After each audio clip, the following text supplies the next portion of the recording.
Pemeriksaan kehamilan pada sekitar 24-25 minggu. Ini adalah pemeriksaan masa yang paling penting untuk kita melihat keseluruhan anatomi janin.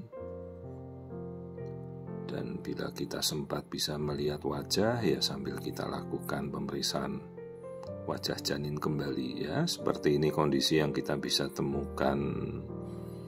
Pemeriksaan normal, ya wajah janin sangat jelas terlihat. Kadang kan ibu-ibu bertanya, "Dok, kalau menyelesaikan pemeriksaan berapa menit?"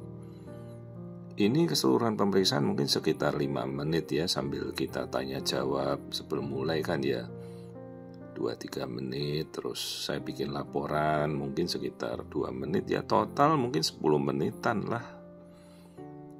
Jadi tidak selamanya satu pemeriksaan bisa sampai 20 menit, 30 menit, tidak ya.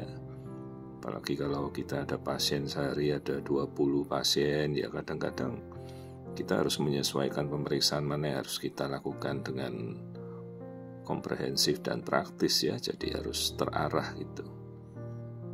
Nah seperti ini kan kita lihat jantung ya, 4 ruang jantung secara cepat. Oh, aliran darah jantungnya bayi bagus, 4 chamber ya. Ada 4 ruang. Kalau 4 ruang jantung itu kan kita ingat pelajaran zaman kita masih SD dulu itu ya. Ada 2 bilik, 2 serambi, itu yang kita harus temukan ya. Jadi kita bisa melihat 80% kelainan bawaan jantung kalau kita sudah tahu 4 ruang itu. Nah ini kita lihat lambung. Habis lambung kita lihat kandung kencingnya bayi. Nah itu yang hitam kecil sebelah kanan. Nah kelaminnya bayi juga kelihatan ada yang nonjol itu ya. Jadi kalau kandung kencing terisi artinya kan ginjal bayi berfungsi normal.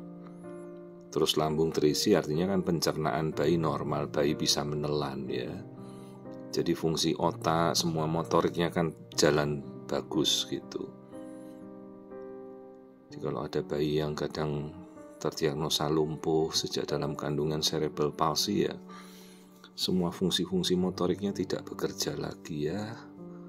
Kasihan kalau kadang kita nemukan kasus itu yang kita sudah ketahui ada cerebral palsy yang kelumpuhan dari sejak dalam kandungan, dan kita tidak bisa merubah kondisi itu ya. Nah ini kita harus melihat aliran darah dari aliran darah tali pusat. Ini yang menentukan untuk masuk ke otak ya, aliran oksigen, nutrisi, makanan, semuanya.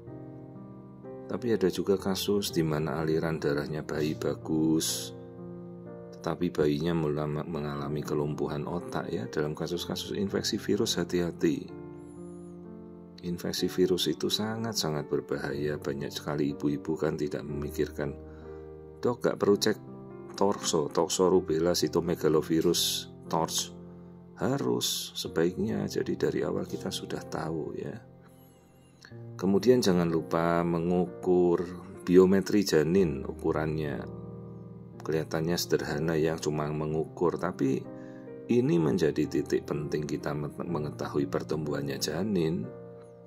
Diameter kepala diukur dengan tepat ya, jangan meleset gitu. Nah ini kan sesuai 24-25 minggu lingkar perutnya gitu. Jadi kita tahu dengan detail, oh pertumbuhannya sesuai. Kita dapat beratnya berapa ini? 782 gram ya.